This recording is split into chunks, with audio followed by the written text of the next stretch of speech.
Good morning, good afternoon, good evening. It's Conrad, I'm Jack. 45, best guess about the court of law, not about matches. Money.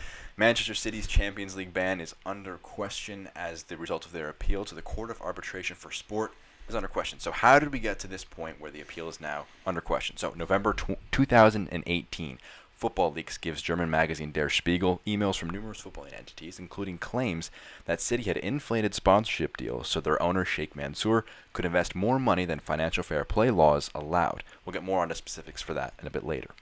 In February 2020, UEFA banned Manchester City for 2 seasons and fined them £25 million for serious breaches of UEFA's club licensing and financial fair play regulations. City appealed to the Court of Arbitration for Sport, claiming that flaws and leaks in the UEFA investigation necessitated an impartial judge. Coronavirus came around, pushed the hearings back a little bit, but they eventually started virtually in the beginning of June, with 3 CAS lawyers hearing the appeals over 3 days. Now, here today, July the 12th, we are several hours away from hearing what this finally means for Manchester City. So, what did they do in more specific terms? Well, in order to get around financial fair play's break-even rules, their owner Sheikh Mansour would put his own money in sponsorship deals to give City more money to work with, like in the case with ABAR, a state-controlled investment fund in Abu Dhabi. £15 million was stated for the deal on the books, but only $3 million came from ABAR themselves over the course of a 3.5-year sponsorship contract. The other $12 million from Sheikh Mansour.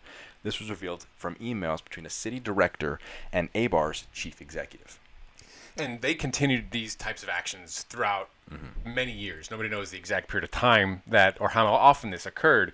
But City's defense is that the emails are taken out of context and that UEFA have been seeking to curb City's growth.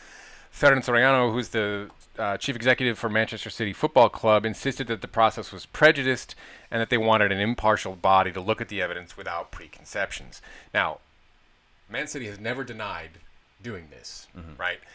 They just are unhappy that they got caught, right? They're saying these emails were hacked. Doesn't have anything to do with the facts that they broke financial fair play rules by what is happening here, by what had happened here. The question is, did UEFA actually conduct a very thorough or a good investigation after the 2018 publication in Der Spiegel? So 2 years is a long time, right? I think UEFA went after 2 years. We talked about this, probably in the hopes that they can get at least one, right? And even a 1-year ban for a team like City that's $100 million plus. Never mind the players wanting out without championship or Champions League football. Never mind Guardiola wanting out.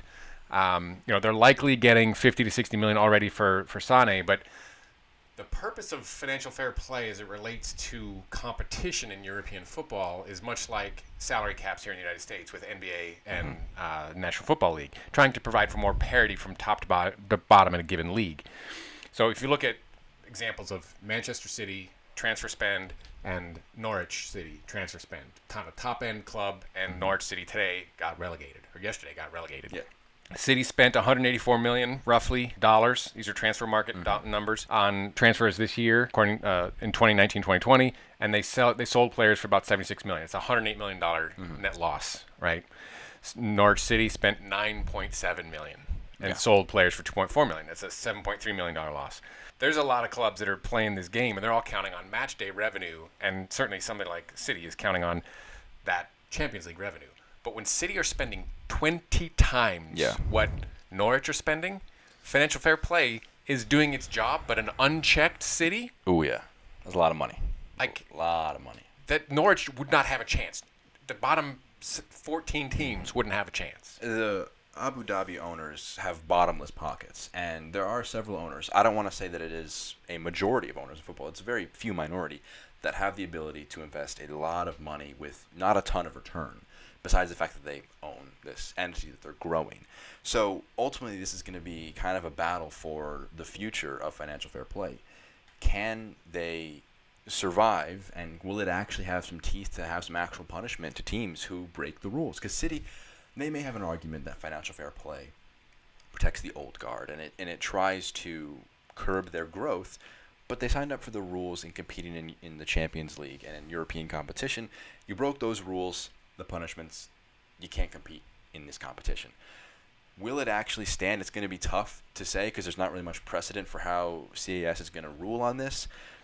But it's Gotta have teeth. It's Otherwise, why are you doing it? Exactly.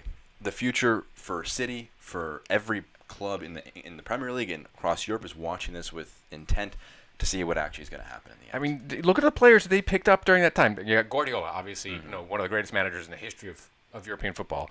Sterling, De Bruyne, Rodri, Bernardo, Laporte, Jesus, Cancelo, Stones, Mendy. Yeah. That's just like 8 of them. They have a ridiculous amount of talent. In Foden, we trust. Exactly. If this goes to 1-year ban. Exactly. It's going to be tough to say. 4:30 a.m. We'll be fast asleep, but we'll definitely have some reaction after that happens in the end. You can follow us on Twitter at @the45. You can subscribe here for more content. Give us a like. Give us a comment. Tell us how you think we look today. Haircut. I got a haircut finally. Take care.